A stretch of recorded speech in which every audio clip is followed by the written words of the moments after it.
আসসালামু আলাইকুম এভরিওয়ান। সন্ধ্যায় নাস্তা বানিয়ে ফেলুন ঘরে থাকা কয়েকটি উপাদান দিয়েই। আজকে আমি বানিয়ে ফেলেছিলাম থাই স্যুপ। এখন সব উপকরণই যে লাগবে এমন তো কোনো কথা নেই, কয়েকটা উপকরণ থাকলেই হলো। এখানে নিয়েছিলাম হচ্ছে মুরগির মাংস, যেটা আপনাদের ঘরে সবসময় থাকে। তারপর চিংড়ি মাছ, তারপর হচ্ছে স্যুপের পাতা, লেমন গ্রাস, তারপর স্লাইস করে আদা কেটে নিয়েছি।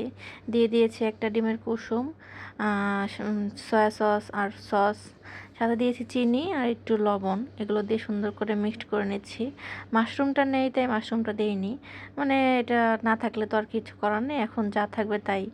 তারপর আমি কর্নফ্লাওয়ার একটু আলাদা পানিতে গুলিয়ে নিয়েছিলাম, একসঙ্গে দেইনি, দলা পেকে যাবে তাই।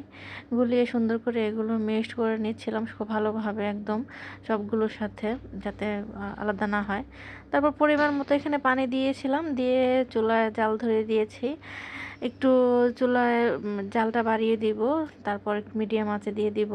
তারপর আমার বাসায় একটা মানে ম্যাগি স্যুপের প্যাকেট ছিল, থাই স্যুপের প্যাকেট, এটা দিয়েছি। এটা দিলে একটু মজা হবে, মানে এমনিই মজা হয় কিন্তু এটা দিলে একটু অন্যরকম মজা হয় আর কি, মানে মজাটা বাড়ানোর জন্য দিয়েছি।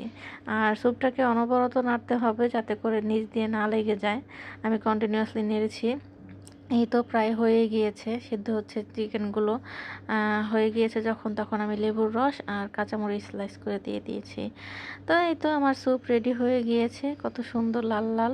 ক্যামেরাতে আসলে বোঝা যাচ্ছে না, আমি সাধারণ গুঁড়ামরিচ দিয়েছিলাম, অনেক মজা হয়েছিল। এই তো রেডি।